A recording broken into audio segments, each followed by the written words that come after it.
What's going on, guys? Brilu here, and in today's video I'm going to be talking about the ever controversial supply drops in Call of Duty and sort of the trend towards RNG kind of generated loot in video games as a whole, but obviously more specifically towards Call of Duty because that's the game that I more likely play. I don't know how to word it. But yeah, so a little bit about the gameplay. It's not really too important actually, but it is a recent gameplay, so I have hopped on recently. I think I'm like level 370 something in this video, or in this gameplay. But yes, obviously the gameplay is not the point of the video, so supply drops. I'm pretty sure if you played the last two recent Call of Duties, you guys will know about it.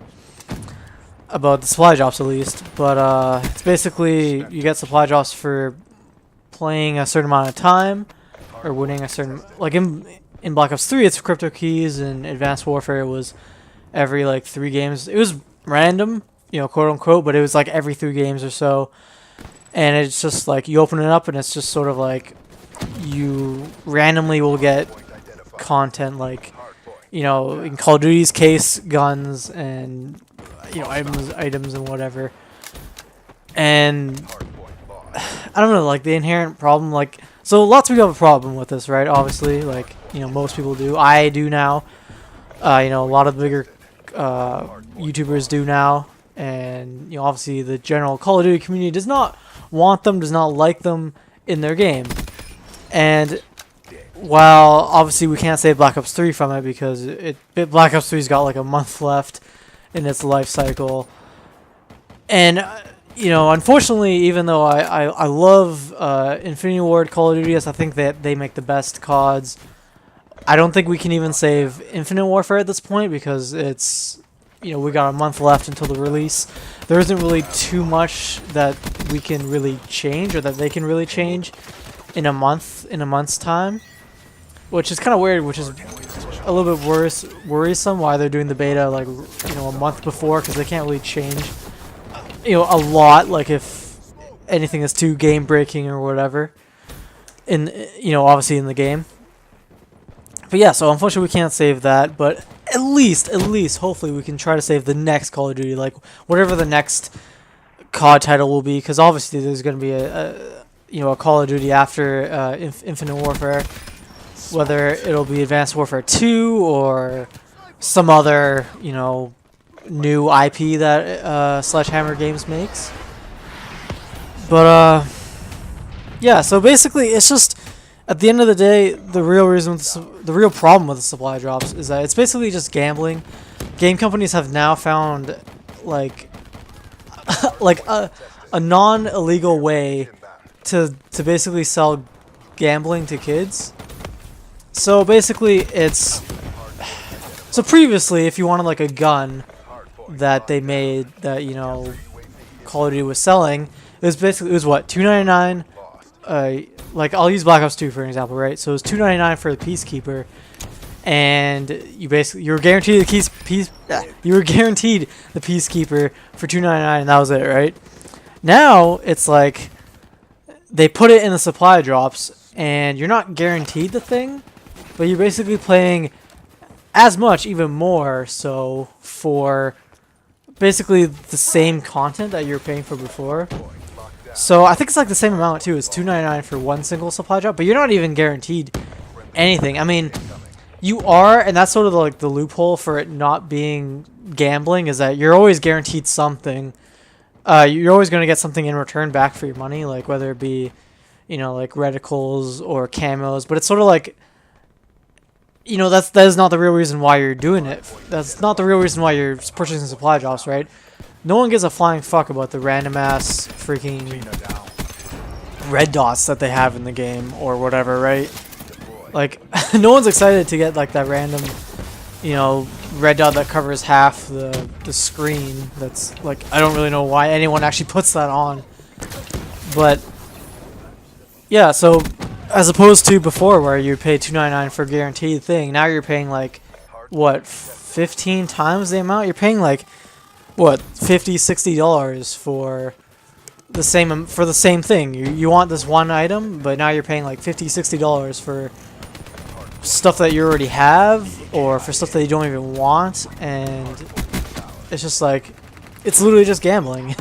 It's crazy, like, and unfortunately the reason why it won't go away now since it was introduced is because it makes them a shit ton of money. But yeah, there's no doubt that supply drops makes them probably, I'm willing to bet more money than the actual purchase of the game itself, because I can pay $60 for the game, but I'm not gonna go out and purchase another $60 for the identical game unless mine's broken or for whatever reason, right? Mine doesn't work. But I can keep coming back and buy supply drops, like, pay $100 this week, come back, pay $100 for the next one, because you can, like, that's what they want you to do. And like the chances of getting the thing, of getting what you want, like that, whatever it's called, the MX Garand or the HG40 or the Peacekeeper, right, in the supply drops, is really low, right? I think it's like 2%, and obviously they want it like that because then you keep buying more, because then you'll keep buying more supply drops for more of a chance to get the thing. So instead of what was it, $2.99 before, now you're paying like $50, $60 for one item. $50, $60 for one gun before, right? So yeah, I used to like pay money for this, for the supply drops at least. I wasted what, I think more than $200, but this was for Advanced Warfare and Black Ops 3. I have not done it since, and I will no longer do it. And this is what I implore you guys to do, or ask you guys to do, and for like the greater community, right? Is so unfortunately, obviously they, Activision and the COD company, or the whichever COD company it is, right? Treyarch, Infinity Ward, or Sledgehammer.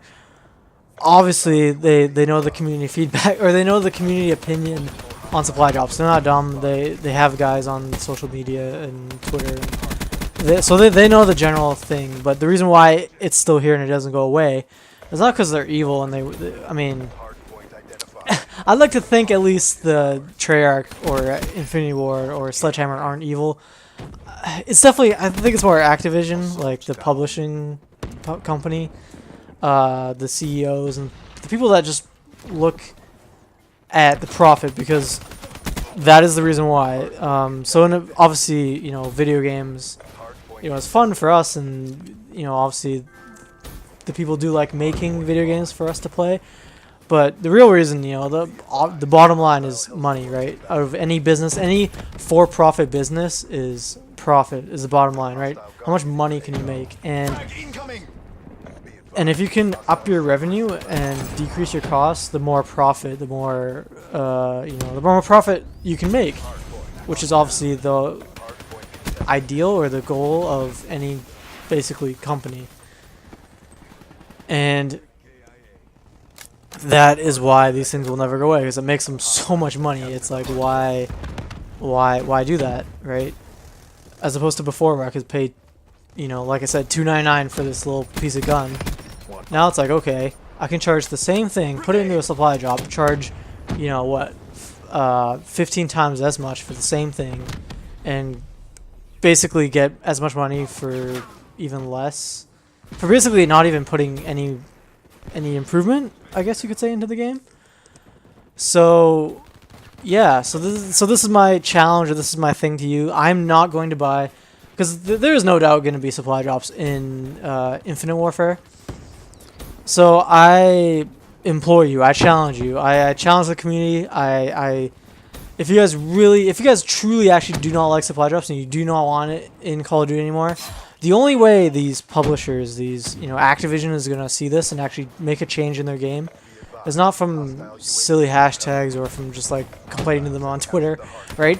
The only way that they're gonna feel the hurt or feel the need to actually change is through their money. So if you don't buy supply drops, if you don't purchase these things with money, they're not gonna. It's not gonna make them as much money as the previous two games. So they're not gonna be as willing to put it into the next Call of Duty. So that is what we have to do as a community. As like the bigger YouTubers have to do this. Each and every YouTuber you know, COD YouTuber, even just casual, you guys have to not purchase supply drops if you guys do not want supply drops in the next Call of Duty. That's what I'm going to do. I'm not going to purchase them at all.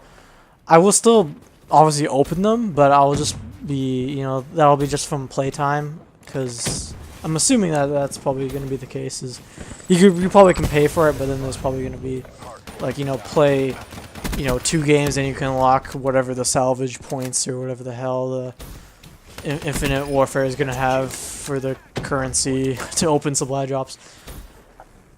But yeah, I'm not really good at making these hashtags, but I kind of made up one just for this. And even though I just said, like, don't make up hashtags, like, I'm going to, you know, this is going to be mine for it. So it's going to be hashtag drop the supply drops. Going to spread that around. I don't even care, honestly, if I get credit, but if we can at least in the next Call of Duty, the one after Infinite Warfare, if at least the one after that cannot, if we could at least change that, make a difference, and make it so that it doesn't have supply drops in it, I think that, you know, it'll be good. It'll be good for the community as a whole. So yeah, hopefully you guys enjoyed. I know it was a little bit weird, sort of weirdish video for me, but yeah, we'll see you guys on the next one. Peace.